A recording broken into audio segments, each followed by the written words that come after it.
رضا رومی صاحب، Donald Trump کی جو خارجہ پالیسی ہے، پاپولسٹ سیاست تو ہمیں ان کی دکھ رہی ہے، اس کے تابع ہے۔ اب ہم ٹیرف کے معاملے سے شروع کریں، پھر مختلف معاملات سے ہوتے ہوئے حالیہ ایران کے معاملے تک آ جائیں، کیا یہ سب 21ویں صدی کے سامراج کی ہی نئی شکل ہے پھر؟ دیکھیے عائشہ، جو ڈونلڈ ٹرمپ کی خارجہ پالیسی ہے وہ سامراجی، میں اس کو یہ نام تو خیر دیا جاتا ہے اور ہمیشہ سے رہا ہے، اور دنیا میں یہ دستور رہا ہے کہ کبھی نہ کہ ہر جگہ کوئی نہ کوئی بڑی پاور جو ہوتی ہے یا بڑی پاورز جو ہوتی ہیں وہ اپنی منمانی کرتی ہیں گلوبل افیئرز میں، اور دنیا کو اپنی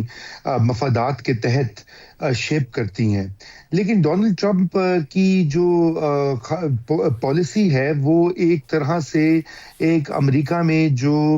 ایک خیال آ چکا ہے کہ امریکی امپائر جو ہے یا وہ ڈکلائن کر رہی ہے، اس کا زوال جو ہے وہ شروع ہو چکا ہے، اور یہ اس کے اوپر خود امریکہ میں بہت بحث ہوئی ہے۔ کیونکہ دیکھیے، اگر معاشی طور پر دیکھیے تو اس وقت چین جو ہے وہ سبقت لے گیا ہے باقی تمام ممالک پر۔ چین کی ابھی میں دیکھ رہا تھا کہ ان کا اس سال ٹریڈ کا سرپلس جو ہے وہ کوئی تقریباً 1.3 یا 4 ٹریلین ڈالرز تھا، یعنی کہ ان کو نیٹ فائدہ ہوا کیونکہ وہ اتنی بڑی ایک ایکسپورٹر قوت بن گئے، ٹیکنالوجی میں، انوویشن میں وہ آگے نکل گئے ہیں۔ اب امریکہ کے پاس جو طاقت ہے وہ فوجی طاقت ہے، جس کا کہ ابھی تک کوئی مقابلہ نہیں ہے، اور اسی وجہ سے امریکہ جو ہے وہ فی الحال ایک ورلڈ پاور ہے اور شاید آنے والے سالوں میں بھی رہے گا۔ لیکن جو ڈونلڈ ٹرمپ کی خارجہ پالیسی وہ پاپولسٹ نعروں پر تو مبنی ہے، لیکن اس کے پیچھے بہت سارے مفادات جو امریکی ہیں ان کے تحفظ کا بھی خیال ہے۔ مثلا دیکھ لیجیے یہ وینیزویلا میں جو انہوں نے کیا، یا اب ایران میں جو وہ کرنے کا ارادہ رکھتے ہیں یا روز دھمکیاں لگا رہے ہیں، اس کے پیچھے کیا محرکات ہیں کہ وینیزویلا اور ایران میں دنیا کے سب سے بڑے